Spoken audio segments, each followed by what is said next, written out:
રાઘવજી માધર પ્રાથમિક શિક્ષક તરીકે રહ્યો અને પછી 25 વર્ષ એસસીઆરટીમાં રહીને તમારે જેવા શિક્ષકોને ટ્રેન કર્યા.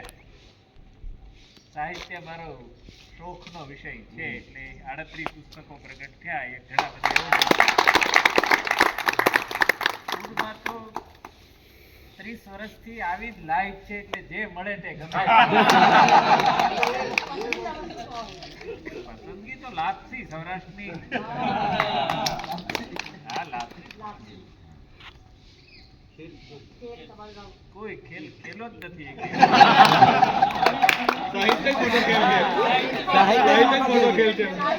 ऐसी जो कहानी ढूंढते तो मैं जानता हूँ कि ये मल्टी लैंग्वेज की बात है तो ये अच्छी तरह से बच्चों के पास पहुंच जाएगी. कहानी तो विज्ञान में भी आती है, सब सब्जेक्ट में कहानी तो उपयोग में आती है, लेकिन हमारा उद्देश्य तो यहाँ भाषा का है.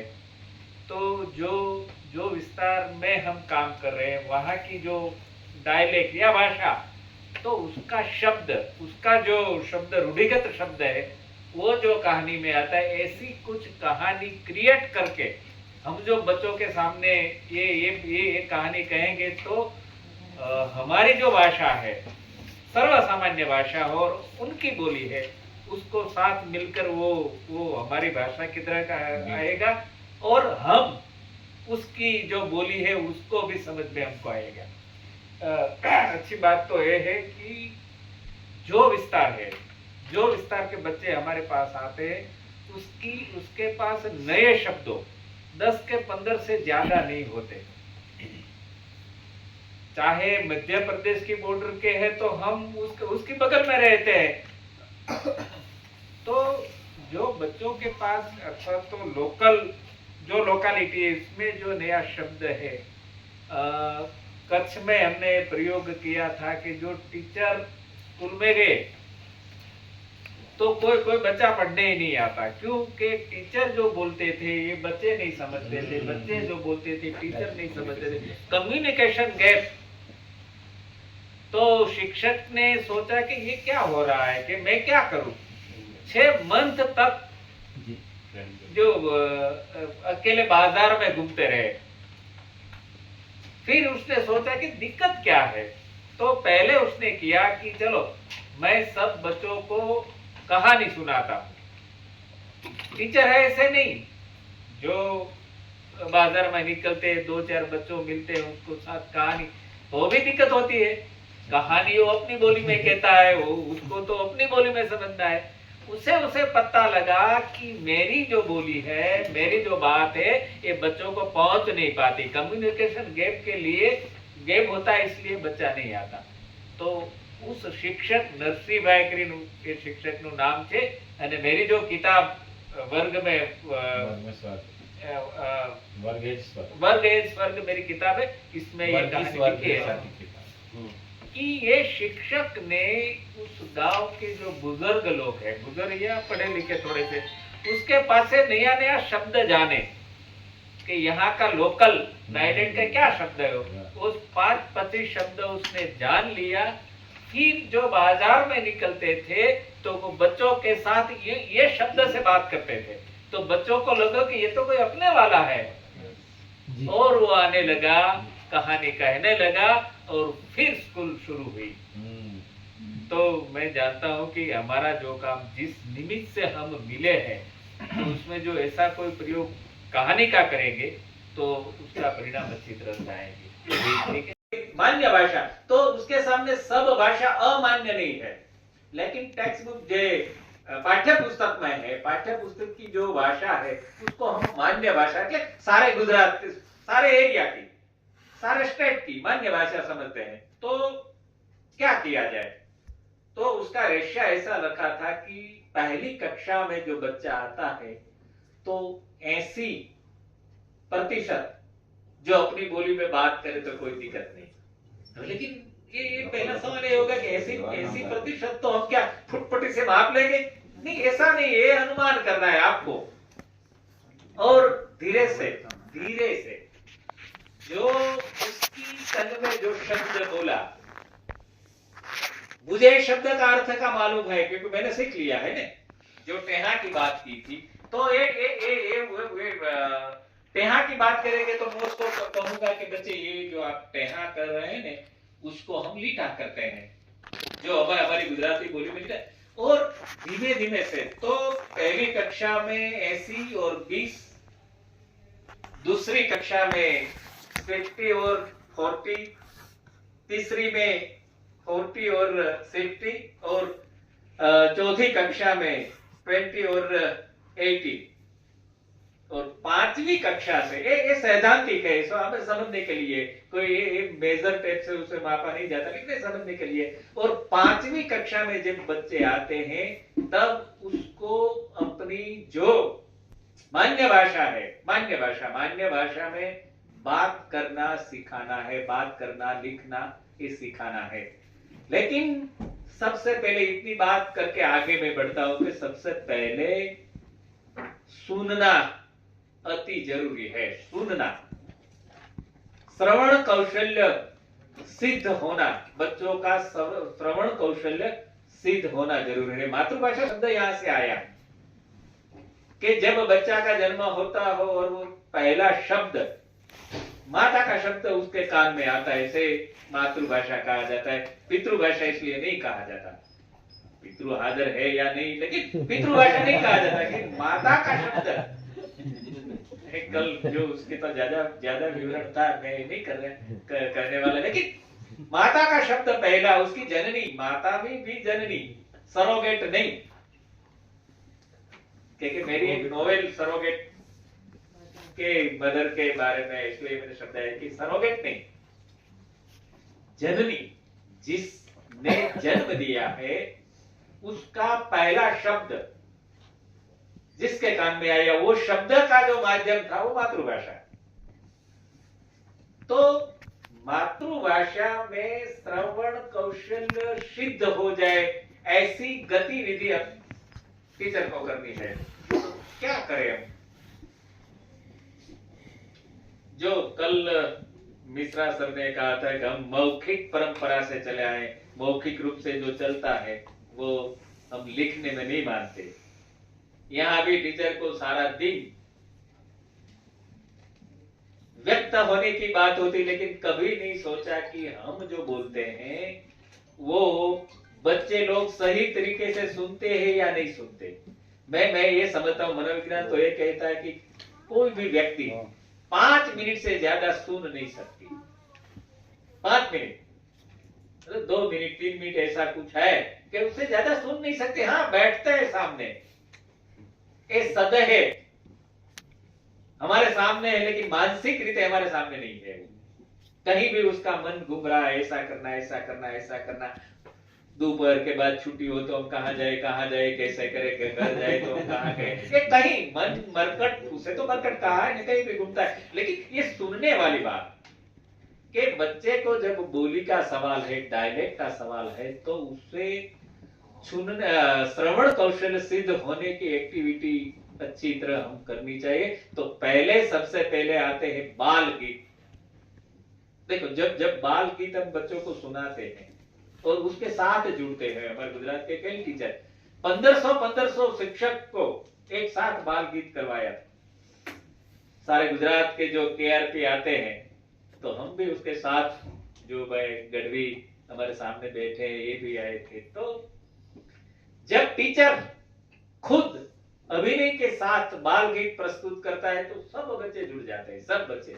एक बाल गीत एक ऐसा है, इसमें भाषा की दिक्कत नहीं होती, इसमें तो लय, टोन, आवाज, प्रवाहिता, उसमें से प्रकट होता माधुर्य, ये असर कर जाता है, उसके साथ जुड़ जाता है। कहीं गीत हम सुनते हैं तो गीत में ज्यादातर, हिंदी गीत में ज्यादातर उर्दू की छांट होती है, उर्दू शब्द, हम सब शब्द नहीं समझते, लेकिन जो एक वाक्य रचना आती है, वाक्य रचना के बीच में जो कोई नया शब्द, हमारे लिए अघरा शब्द, कठिन शब्द नहीं, नया शब्द आता है, तो ये सब शब्द के बीच में से नया शब्द जो आता है उसका अर्थ हम ढूंढ लेते हैं।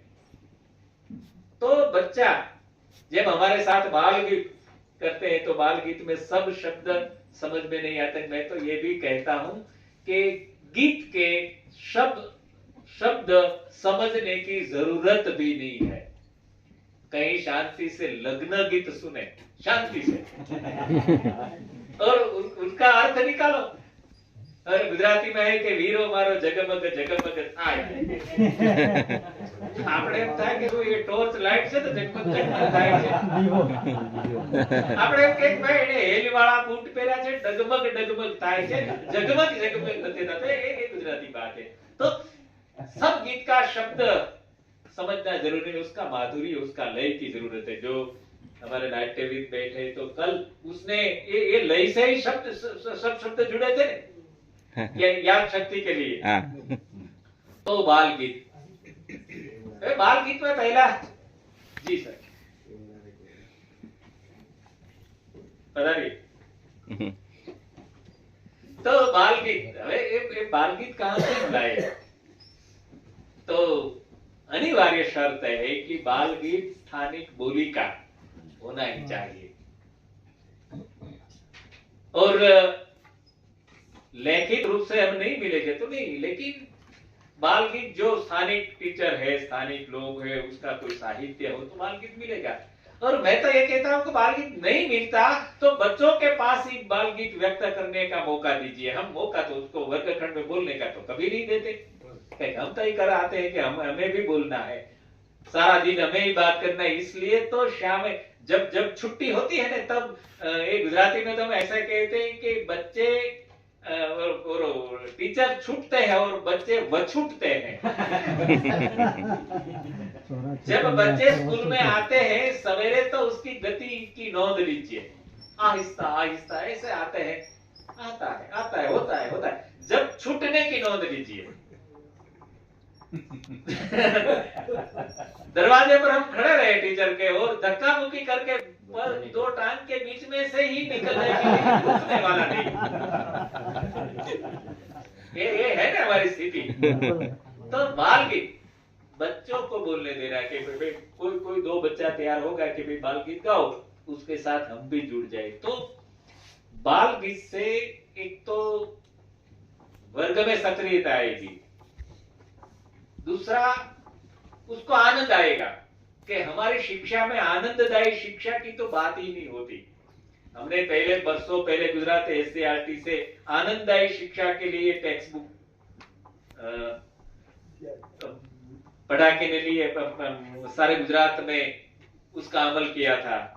आनंददायी और प्रवृत्ति लक्ष्य शब्द हमने छोड़ दिए कि प्रवृत्ति हमारा लक्ष्य नहीं है, प्रवृत्ति हमारा माध्यम है, लक्ष्य तो हमारा शिक्षा देने का है।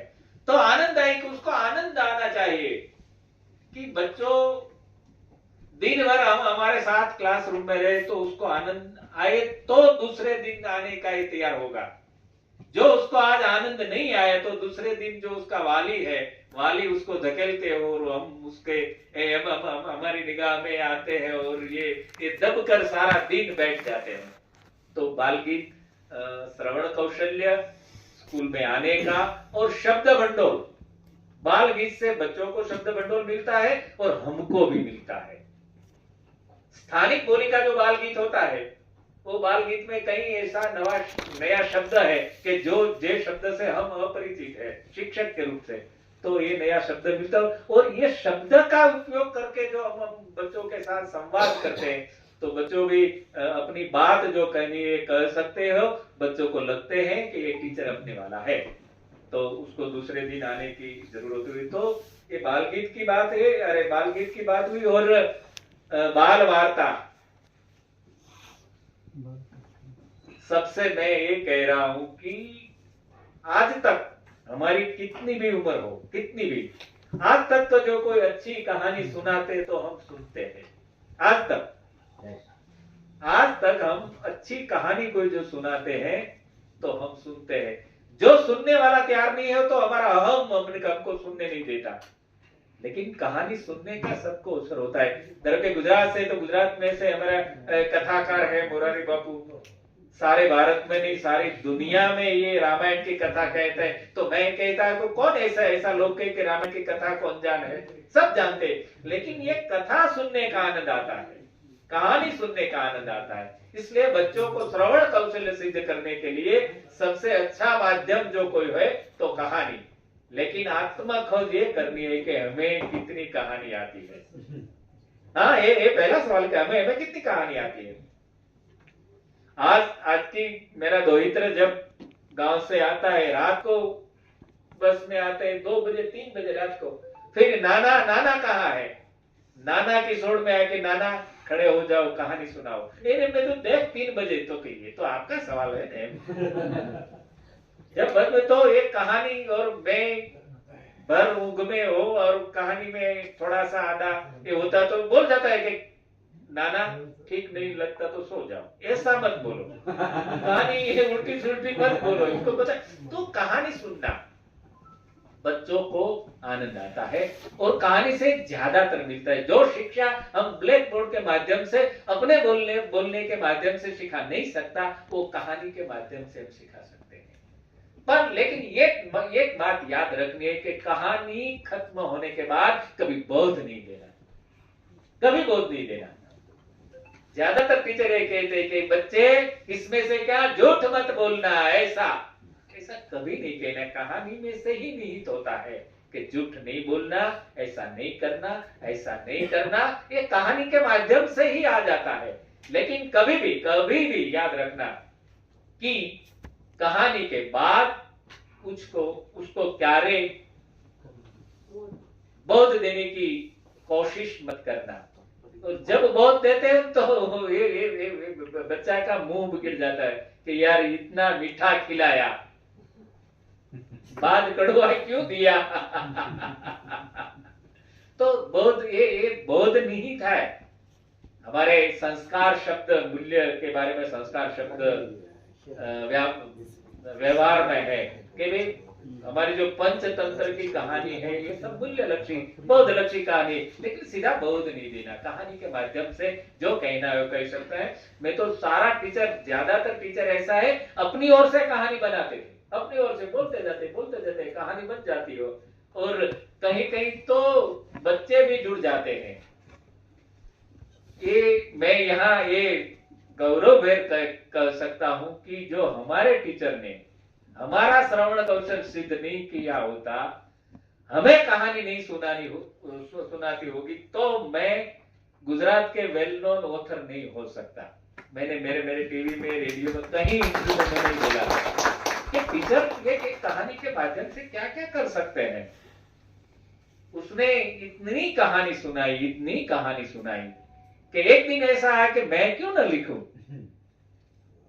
हमारा टीचर है, हमारे जो गांव देवलिया गांव है जो जिला की बॉर्डर में 7-8 किलोमीटर दूर, तो ये साइकिल लेके हमको पढ़ाने आते, लेकिन बारिश होती तो साइकिल नहीं चलती, तो रात को स्कूल में रुक जाता। तभी तो ये नहाने धोने की, कपड़ा बदलने की ऐसी कोई है ही नहीं थी, कुछ नहीं थी। जो होता है और टीचर वहां रुक जाते। और हमें को जो थोड़ा बच्चे 5वीं 6वीं कक्षा के बच्चे उसको बोलते हैं कि भाई रात को किसको आना है, तो हम सब ऊंचे आंख लेके, तो पहला तो आनंद ये होता है कि दफ्तर घर को नहीं ले जाना और केरोसिन के डिब्बे में, दिवे में केरोसिन कम रखते थे। क्यों? कि ज्यादातर खत्म हो जाए तो वार्ता शुरू हो जाए, कहानी शुरू हो।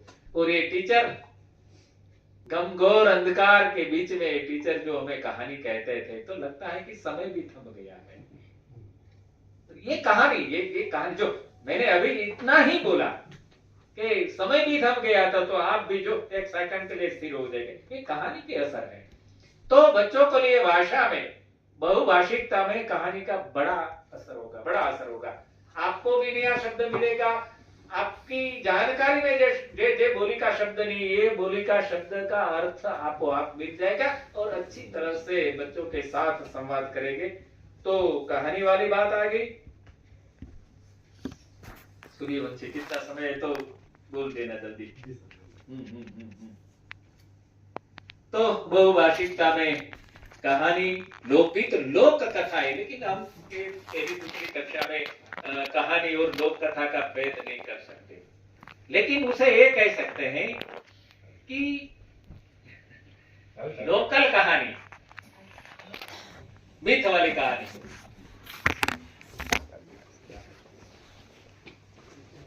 गुजरात और नहीं, सारे भारत के कोई गांव ऐसा नहीं है कि जो अपनी कहानी नहीं हो। सारे गांव में कहीं न कहीं कहानी, कोई कहावत, मुहावरा, कहावत कहीं न कहीं होगी। तो बच्चों के साथ में लेकर बच्चों को हम कहेंगे कि आपको क्या बोलना है। ये बोलने की बात है तो ये बात भी कर दूं कि ज्यादातर पहली और दूसरी कक्षा में बच्चे को बोलने का मौका देना चाहिए। कोई भी माध्यम, ऐसा कोई माध्यम खड़ा करो कि जिसकी वजह से बच्चों को बोलना पड़ा, अथवा तो बोलना पड़ेगा कि नहीं ये है। कोई ऐसा प्रश्न उसे पूछो, लेकिन उसको बोलने का मौका दो। जब वो नहीं बोलेगा तब एक कुछ लिखेगा नहीं। हमारा जो चार कौशल्य है, चार कौशल्य की क्रमिकता है, उसे देखो। पहला श्रवण, जो कान में आता है वो भी जीभ में आता है,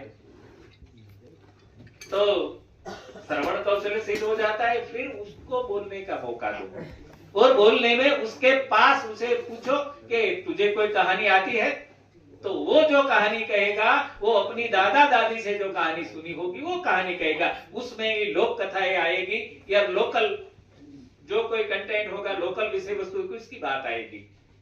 तो लोकगीत की बात में ज्यादा बाल गीत से अलग नहीं करता। जो हमारी परंपराएं हैं, कोई हमारे प्रसंग है, विधि विधान है, इसमें जो अपनी स्त्रियां जो अपनी बहनें जो गीतों गाती है, ये इसमें से भी बच्चों को पूछ सकते हैं कि कल तुम्हारे ત્યાં लग्न हुआ या मैरिज हुआ तो क्या गीत गाया, तो उसको याद है, तो अच्छी तरह से वो गाएंगे। अभिव्यक्त होने का मौका, बोलने का मौका, क्योंकि हम क्लासरूम में बोलने तो मौका इसको नहीं देगा। तो सर बच्चों को ऐसा नहीं लगता है कि मुझे बोलने का मौका दिया है, लेकिन हम समझते हैं। तो उसको भी कहे कि कल जो स्कूल में नहीं आया था, तेरे घर कोई मैरिज था तो मैरिज के लिए नहीं आया ना, तो मैरिज में कौन जो गीत गाया उसको तुझे याद है। बरसों पहले जो आदर्श नवोदय स्कूल सारे भारत में है, उसके बच्चों को हमने, जो हमारा एक डायरेक्टर था, अभी था એટલે है गढ़वी साहब, वो सारा लेकर, तो हमने बोला कि ये उसको लिखाना सिखाओ। मैं तो सर ये क्या बात करते हो कि नहीं, बस मैं बोला नहीं, उसको लिखाना सिखाओ, वो लिख सके। नहीं तो सारे गुजरात के दो बच्चे हम गांधीनगर में बुलवाया, 50 जितने बच्चों। तो मैं सोचा कि उसके पास लिखने का तो कैसे मैं कराऊं है। लेकिन मुझे सूझा कि पहले दिन उसने मुझे कहा, मैंने उससे कहा कि आपको जो गीत आता है ये गीत गाओ। तो एक बच्चों ने साथ में रहकर गीत गाया, जो लग्न गीत हो, जो भी गीत हो, उसका प्रकार में नहीं पढ़ते। और गीत गाने का पूरा हुआ, सारा दिन खत्म हो गया। दूसरे दिन मैंने कहा कि जो आपने गाया है वो लिख कर बताओ। तो दूसरे दिन जो उसके गाया था वो लिख कर बताया। और तीसरे दिन के ऐसा गीत आप लिख सकते हो, लिखा। ऐसा गीत आप लिख सकते हो, तो लिखा। कुछ में जो नरेश भाई नाम होगा या महेश भाई करेगा, लेकिन लिखा उसने। मैं तो लिखित अभिव्यक्ति की जरूरत है तो लिख सकता है। इसलिए कहानी बच्चों के पास सुनना, और हम भी ये जब बच्चों के पास कहानी सुनते हैं तो पहला तो हम ये समझना कि ये हमारा टीचर है, हमें कहानी सुनाता है, हम स्टूडेंट है और हम सुनते हैं। और जब उसको, बच्चे को पता लगेगा कि हमारा टीचर हमको सुनता है, उसकी जो गौरव वाली बात है ना, वो हम कहीं लिखी नहीं जा सकती। और उसको भी कहीं दिन तक उसको, मैं आज संडे है तो ये पूछे कि संडे है, नहीं स्कूल जाना है, मुझे तो जाना है, मेरा टीचर मुझको सुनता है।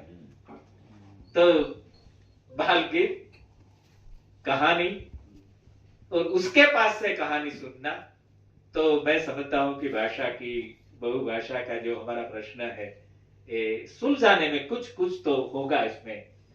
उसका क्या कि उसको बोलना, और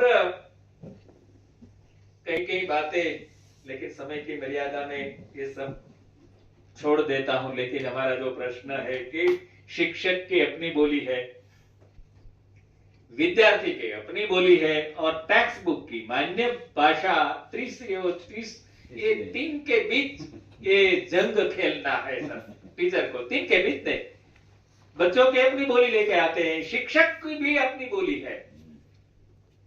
सब शिक्षक मान्य भाषा में बात करता है ऐसा नहीं है। मैं आपको भी विनती करता हूं कि घर जाके 2-3 मिनट अपने मोबाइल में कोई भी वक्तव्य को रिकॉर्ड करो और थर्ड पार्टी की तरह से उसे सुनो। आपको पता लगेगा कि मेरा आरो कैसा है, मेरी शुद्ध बोली है, शुद्ध उच्चार है, मैं कैसा बोलता हूं। तो एक क्षण को आपको ऐसा लगेगा कि जो खुद मैं नहीं समझता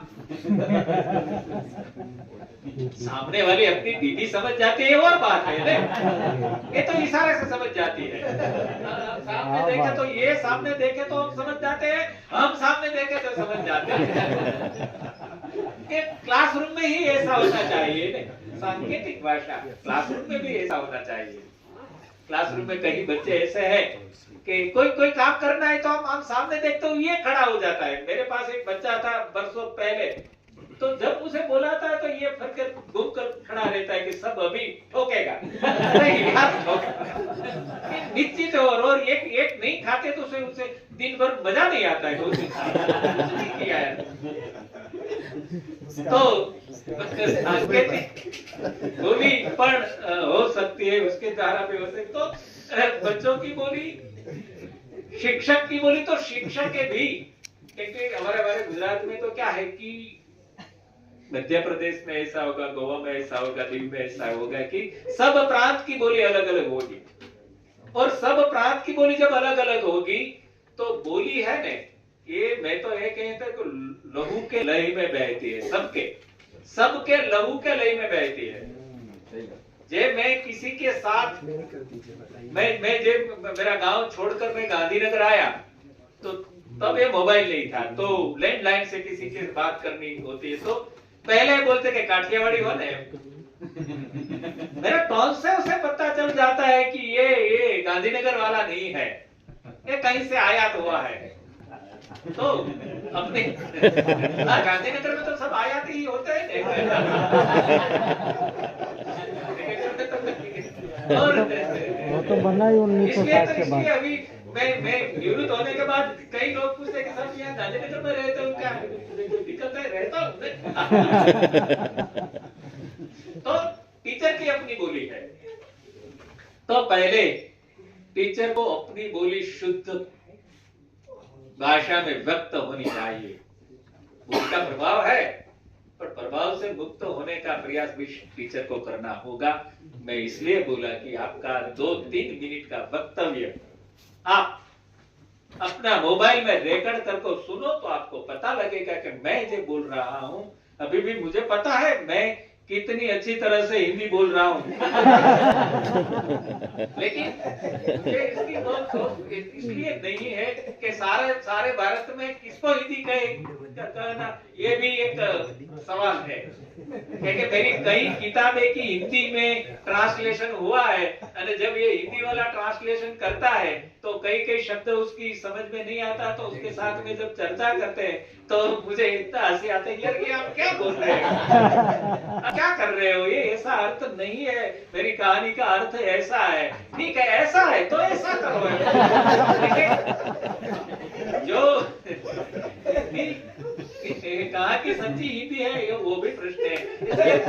नहीं तो मैं जो बोल रहा हूँ उसके साथ संवाद होता है, तो भाषा का पहला काम तो संवाद होना है, असरकारक कम्युनिकेशन होना है, भाषा का पहला कर्तव्य है। तो मैं ये बजा रहा हूँ और आप सुन रहे, हंस रहे हैं, जो किस तरह से हंस रहे हैं वो तो मुझे लगता है कि मेरा समय भी खत्म हुआ है। मेरे पास सैद्धांतिक बातों का सारा रिसर्च पेपर सूर्यवंशी ने तैयार किया है, लेकिन ये सब जो मैं सैद्धांतिक बात करूंगा तो क्लासरूम में जो करना है एक टीचर को, ये अच्छी तरह नहीं हो सकता, क्योंकि ये तो सब हम ऑनलाइन भी पढ़ सकते हैं। हाँ, उसका मॉड्यूल आपको मिलेगा। इसलिए जो क्लासरूम में आपको क्या करना है, एक भाषा बहुभाषा के रूप में इसकी कुछ कुछ बातें जो हमारे अनुभव जगत में थी वो बात आप सबको सुनाइए। अच्छा लगा होगा ये मैं समझने के साथ बैठ जाता हूँ।